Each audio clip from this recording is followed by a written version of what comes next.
to re-electing Barack Obama in 2012 starts here, right now, in the great state of California, and let history be written that we started here this afternoon in the wonderful, delightful, most progressive city I know in the United States of America, Oakland, California. I am deeply honored, as you can imagine. You know, I'm a Louisiana native. And tonight, I could have been in Austin, been in Baltimore, been in Boston, been in Chicago, of course, been back in Washington, D.C. But I wanted to be here with you because I wanted to personally say to the wonderful volunteers, to Peggy and her entire team, to those of you who believe in justice and freedom and equality and civil rights, I wanted to tell you that I'm here because you are the change we've been waiting for. And tonight, Barack Obama, on the eve of his 50th birthday, know that you're going to be the change that brings him back to the White House in 2012, my friends.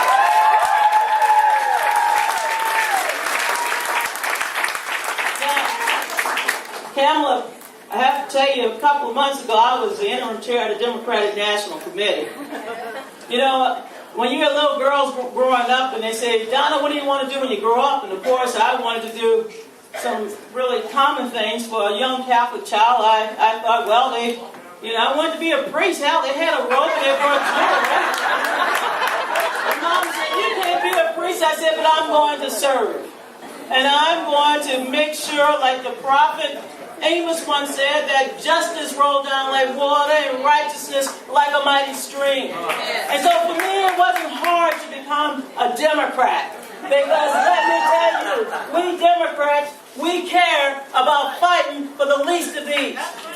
We care about jobs, about equality for all Americans. And we have in Barack Obama a president who understands that the deal was raw, but he carved out a section or a point in that deal to ensure that poor kids, that our seniors, our elderly, would be protected from those who just want to destroy those who have not been able to stand up and fight for themselves. My friends, we need Barack Obama in the White House because our opponents are not just taking aim at the White House. They're taking aim at poor people. They're taking aim at women. They're taking aim at voting rights. They're taking aim at labor rights. They're taking aim at gay rights. If I didn't include you, they're taking aim at student rights because they're taking aim at America in the 21st century. And I don't know about you all, but I'm not going to the back of the bus. I'm not going back. I'm going back.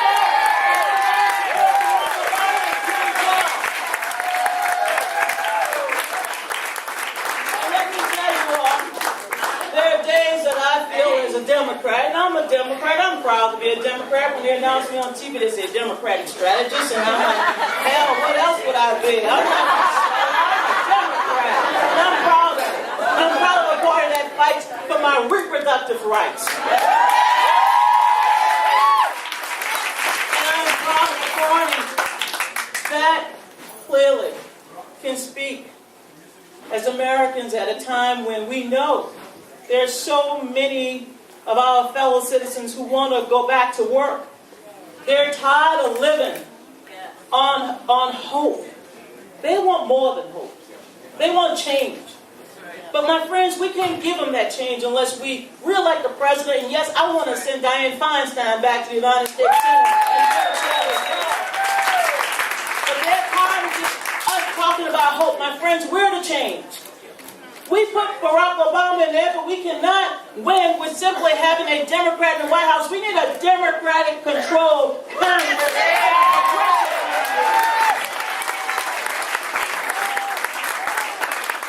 Yes, my friends, I know some of y'all don't like the word cloning, but if I could clone about 15, 20 Democrats, it would all look like Barbara Lee.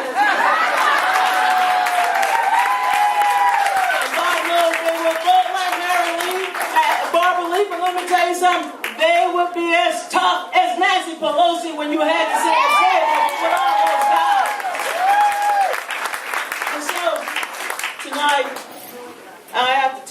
a Democrat. I did 48 states for President Obama. Some of those states, you know, I went to North Dakota, double the black population.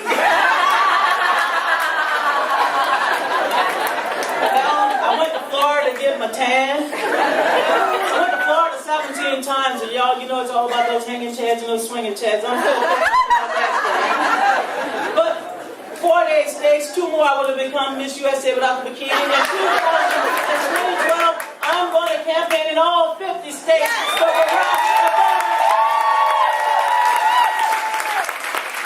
So look out, Wyoming. You all better tell Dick Cheney if he's there, look out. Look out, Montana.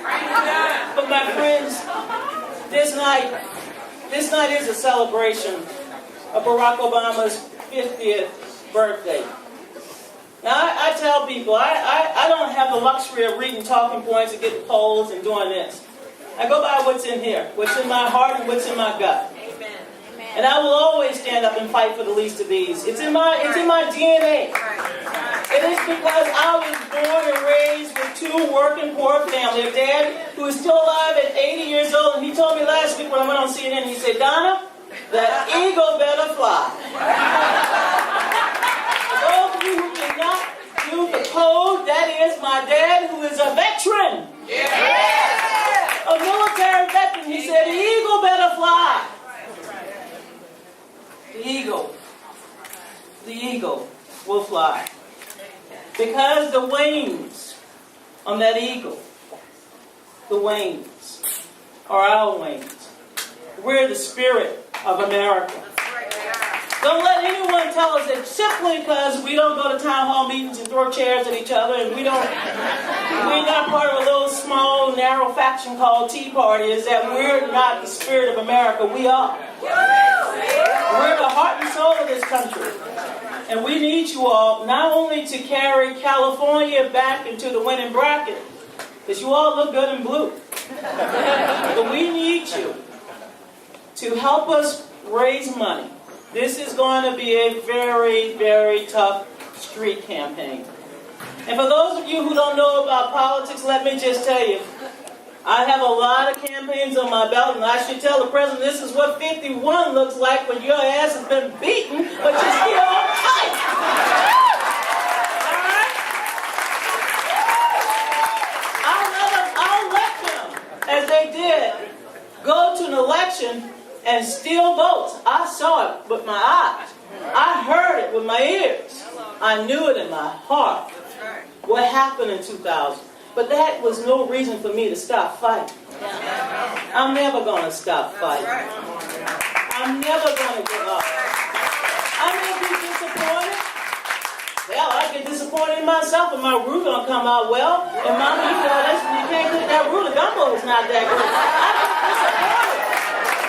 I get disappointed when I cannot always do what's right.